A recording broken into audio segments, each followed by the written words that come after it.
We are now at the end of China's technological rise. And the question now is how fast is the fall?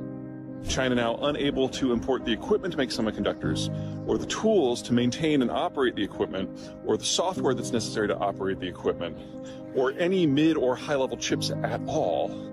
Now, any Americans who want to assist with the Chinese semiconductor industry have to make a choice. You can have your job with China, or you can have your citizenship. As a result, within about 48 hours of the policy being adopted last Friday, every single American citizen who was working in China in the industry either quit or their companies relocated their entire division so they wouldn't have to lose their staff.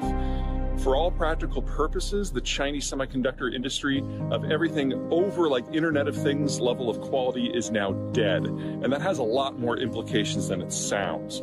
The Chinese have proven incapable over the last 25 years of advancing sufficiently technologically in terms of the intellectual heft that's required to operate this industry beyond being able to simply operate the facilities that make the low-end chips, and even that had to be managed by foreigners. So there is no indigenous capacity here to pick this up and move on. And since the United States has basically corralled the Japanese and the Dutch, two very pro-American countries from a strategic sense, to join in this ban, really all that's left is potentially Korea and Taiwan. And even if they were fully on board, which they're not, that is not enough to carry all the water that needs to be carried. In terms of industrial follow-on, this doesn't just mean that the Chinese are never going to be able to make the chips that go into cars or computers. It also means that any industry that is dependent upon the hardware dies. So when you think of some of the technological advancement that the Chinese have made in recent years, things like AI and mass automation, monitoring their own population, the Great Firewall, hypersonic cruise missiles, a space program, supercomputers. If the Chinese want to do any of this, they have to buy chips basically on the gray market, purchase pre-finished products, and then pull out the chips and apply them to something they weren't designed for. We are looking at least an order of magnitude drop in the Chinese capacity to operate in anything that is tech-focused. This is a deal killer, not just for the industry, but for a modern technocratic system. From a technological point of view, China is done. The question, of course, is what do they do about it? We are dealing with a one-man government here that's a little petulant when they don't get their way, and where the bureaucracy is either completely static or over-enthusiastic and does things like wolf warrior diplomacy. So I would expect this kind of bag-of-dicks diplomacy that has evolved in China to get this hard and loud, which will probably only encourage the Americans to act more harshly and start targeting some of the lower-end semiconductors. And that's going to have consequences throughout the world, but we'll get to that another time. The Biden administration has drastically decreased the level of access that the Chinese semiconductor firms can have to American technology. Now, there's this general belief around the world that China is the world technological superpower and it is able to cut off supplies of pretty much everything to the rest of the world whenever it wants, and that is unmitigated bullshit. There are three types of semiconductors. There's the high end that go into your cell phones, your servers, satellites, power management systems. Those exclusively come from places like Taiwan, Korea, Japan, and the United States. And contrary to most people's beliefs, over half of all chips made in the world by value actually originate within the United States. And almost all of the chips that are manufactured in Taiwan are not designed there. They're also designed in the United States. So there's no danger whatsoever in the high end from a embargo sort of situation. Second, you have the mid-range chips that are in aerospace, automotive, and maybe the power control systems for your thermostat and your house. Those are Malaysia and Thailand, and those are also not made in China at all. What is going on with these new restrictions is the Chinese are now no longer able to import any of the chips of those two tiers unless they get a special dispensation. The third type of chips is your Internet of Things. Not your smartwatch, your dumb watch, like your little digital Casio watch, if you remember those. This is your digital calculator, perhaps. Your smart refrigerator that keeps track of your grocery list. Things like that. Those are, yes, almost exclusively made in China. Now, what Biden has done is not just say that the Chinese can't purchase the high and the mid-grade. They're also saying they can't purchase any of the equipment that's necessary to make the high and the mid-grade to make sure that they never move up to that quality step. And there are now increasing steps that the Chinese cannot buy the tools that are necessary to operate what equipment they have for the low grade. And we are very close to the Biden administration saying that the Chinese can't even import the equipment that they need to make the low grade, and they are incapable of making that themselves. It's not like this is a hammer. There's an ecosystem of stuff that is required to build, install, operate, and maintain any of the equipment, even on the low end. And the Chinese cannot do any of it without 100% imported expertise and equipment. That is now what the Biden administration is going after. So where does this take us? Well, assuming we have no interruptions to the supply chains for the materials, that's a different topic. We are looking at China perhaps being melon scooped out of all global semiconductors over the course of the next 2 to 3 years. And that's just the start of the Chinese problem, because the Chinese used to import the medium and the high quality products in order to build products and in order to do research. So I'm sure you've all heard about how the Chinese excel at things like hypersonics or artificial intelligence and automation. They do the brain work by using the high-end chips then putting in their own software. If you can't get the high-end chips, then those entire industries shrivel on the vine and go away.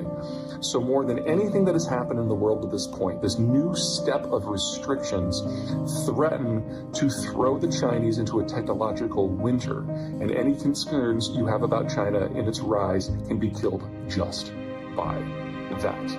And that's before you consider energy, or food, or political dysfunction, or the Ukraine war, or demographics, all of which are capable of killing China without any help from the others. As you all are well aware, we are facing a severe shortage of semiconductors for pretty much every industry right now, with the exception of personal electronics. None of us went out and bought cars. None of us went out and bought fridges. We all bought new phones and new iPads and new computers. So all of the semiconductor fabs around the world retooled to maximize their output for those particular product classes. And now we need to retool back for everything else that we use semiconductors for, which is pretty much everything. The industry that is hit the most by this is automotive. There's on average over $1,000 worth of microchips in every car, and the more advanced the car, the more you got. Teslas are practically built out of things. Semiconductors are not like any other manufacturing. In any other place, you're going to have all kinds of small and medium-sized businesses who are building all kinds of components, and then those are put together into larger components and ultimately assembled into the end product. It doesn't work that way with semiconductors.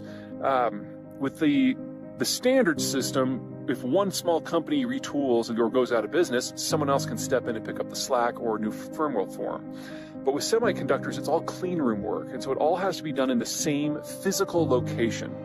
So they take the silicon powder, they melt it into a liquid, they draw that liquid into a crystal, they slice that crystal into wafer discs, they then etch the discs, dope the discs, bake the discs, break them apart, and ultimately assemble them into whatever the intermediate product is, all under one roof. That process from start to finish takes 6 to 9 months based on the degree of complexity of the semiconductor. So when the semiconductor fabs started switching back 6 months ago, we're only now getting the first runs from that hitting the market. And it's going to be another 2 to 4 months before those first ones ultimately make them into final products that you can purchase. So you're really talking ultimately about a 9 to 12 month lag. Okay, we will get through this. The retooling has already been done. The supply chain is up and running again. My concern is for the future. Now, with rare earth metals, there's so many places you can get the ore, and the processing is based on technologies from the 1920s. It's really easy to do. There's just a little bit of a lag to set it up. But with semiconductors, not all fab facilities are created equally. The Chinese do the low-end stuff like a smart spatula. The Malaysians and, the Koreans, the Taiwanese, and the Americans do the really high-end stuff, the stuff that goes into like your phone. It's that middle ground that's the problem. The middle ground that goes into, say, automotive comes from Thailand and Malaysia. Now, the Biden administration is putting tens of billions of dollars behind a program to bring semiconductor manufacturing back to the United States. But he's not going after the stuff that's in Thailand and he's not going after the stuff that's in Malaysia. He's going after the stuff that Americans have the quality advantage. That's the high end. That's competing with Taiwan, Korea, and Japan. That's not where the shortage is.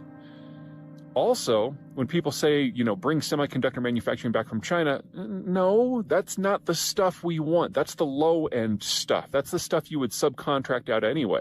And besides, most of it's not designed in China. It's designed here.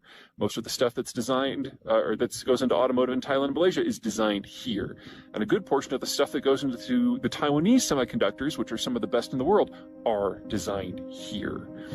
Bringing this all under a new manufacturing umbrella is not something you do in 6 months or 9 months or 12 months or 24 months or 36 months. So if I'm right about the future of the global trading system, and it really does break down, the United States is going to have to do one of two things. Number one, it'll have to go down market with semiconductors, and that means building a lot of $10 billion fabs as quickly as possible, and as quickly as possible is probably 2 years. That's a long time to go without automation in automotive.